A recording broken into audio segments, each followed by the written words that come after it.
हम बात करते हैं तिक्त द्रव्य। तिक्त का अर्थ जो है वो कड़वा होता है, कटु का मतलब तीखा होता है। कई बार हम कटु का मतलब कड़वा समझ लेते हैं, कड़वा नहीं, कड़वा उसको बोलते हैं जो तिक्त द्रव्य हो। जैसे मान लीजिए जो तिक्त रस होता है वो मुख से जो लिसलिसेपन को हटाता है, जीभ को जड़ बनाता है।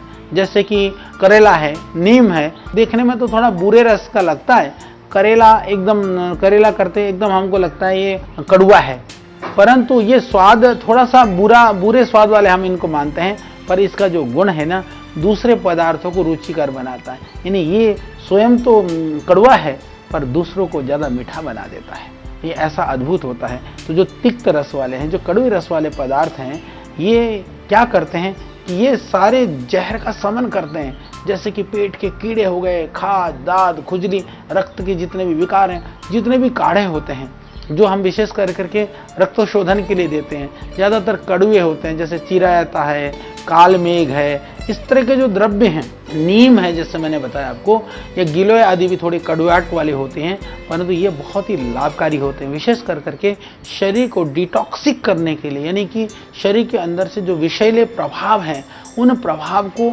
खत्म करने के लिए ये तिक्त रस जो है, ये कड़वे रस वाले जो द्रव्य होते हैं बहुत ही लाभकारी होते हैं। इसीलिए चाहे कड़वाहट भी हो, कभी कभी हमको ना कड़वी द्रव्य वालों की सब्जियां या भोजन थोड़ा सा लेते रहना चाहिए, क्योंकि ये खुजली को, मूर्छा को, शरीर के जलन को, प्यास को, बुखार में भी जितने द्रव्य दिए जाते हैं उनमें से कई सारे हम कटु द्रव्यों का आयुर्वेद के अंदर प्रयोग करते हैं। और जैसे मैंने कहा कि त्वचा की भयंकर बीमारियों के लिए भी ये जितने भी जो कड़वे रस वाली जो चीज़ें हैं बहुत लाभकारी है, और डायबिटीज़ के लिए भी लाभकारी है, और विशेष करके जितनी कड़वी चीज़ें मधुमेह के लिए, क्योंकि वो मधुरता का विरोधी गुण है। यानी कि मधुरता जो मधुमेह आदि जो रोग हैं उसके लिए भी ये बहुत ही लाभकारी द्रव्य माने गए हैं। और यदि दोषों की दृष्टि से देखें तो ये निश्चित रूप से जो कटु द्रव्य होते हैं ये वात का अनुलोमन करते हैं, यानी कि ये नीचे की तरफ गति कराते हैं, शरीर में ये शुष्कता जरूर लाते हैं। इसके शुष्कता की वजह से जो कड़वी चीज़ है वो मोटे लोगों के लिए भी लाभकारी है, और जो चर्बी, मोटापा, मज्जा, लसिका या जैसे शरीर में ये पसीने को भी सुखाते हैं। पसीने के साथ साथ में ये जैसे हमारे यहाँ किसी को पस वगैरह हो जाए तो उसको भी, या थोड़ा सा ध्यान रखिए, कटु द्रव्य मल मूत्र को भी सुखाते हैं। तो कटु द्रव्य मल द्रव्य इसको जो है, जो कड़वा द्रव्य है वो मल मूत्र को भी सुखा देते हैं, परंतु ये लीवर और यकृत वगैरह को भी ये शोधन करता है, उसको शुद्ध करता है।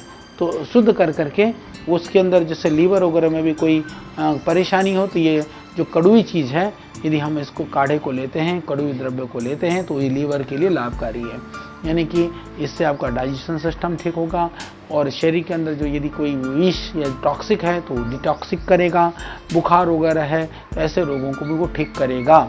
इतना ही नहीं, कड़वी चीज़ें माँ की दूध तक को भी वो शुद्ध करता है, और पित्त और कफ दोषों का भी ये शांत करता है। और इसको आयुर्वेद के हिसाब से इसको लघु माना गया है, रुक्ष माना गया है, शीत और स्निग्ध माना गया है। और इतना ही नहीं, ये मेधा के लिए भी, यानी कि बुद्धि को बढ़ाने के लिए भी इसको बहुत ही उत्तम माना गया है। इसको यदि हम अधिक मात्रा में यदि ले लेते हैं, यदि अधिक मात्रा में हम सेवन कर लेते हैं तो क्या करता है कि ये तिक्त रसयुक्त पदार्थ जो है ना, तो प्लाज्मा है, ये रक्त, वसा, मज्जा यानी ज़्यादा ले लेते हैं तो रक्त की मात्रा को भी थोड़ा लेते हैं तो रक्त का शोधन करता है, और ज़्यादा लेने पर रक्त को, ऐसा आयुर्वेद में कहा गया कि ये हो सकता है कि रक्त की मात्रा को भी थोड़ा कम कर दें या शुक्र की मात्रा को भी कम कर दें। तो इससे ज़्यादा लेने से कड़वाहट चीज़ें जैसे खुश्की आ जाती है, या मुंह में खुश्की आ जाती है, या जैसे शक्ति में थोड़ी सी कमी आ जाती है, या हम ये सब कह सकते हैं कि दुर्बलता है या थकावट है, या कभी कभी चक्कर या बेहोशी जैसी स्थितियां भी हो सकती हैं। तो जैसे वातज रोग, जैसे कि कई सारे जो वातज रोग भी कभी कभी होने की संभावना रहती है। तो जैसे सर दर्द वगैरह है, या कभी कभी शरीर में दर्द वगैरह भी होने की संभावना रहती है।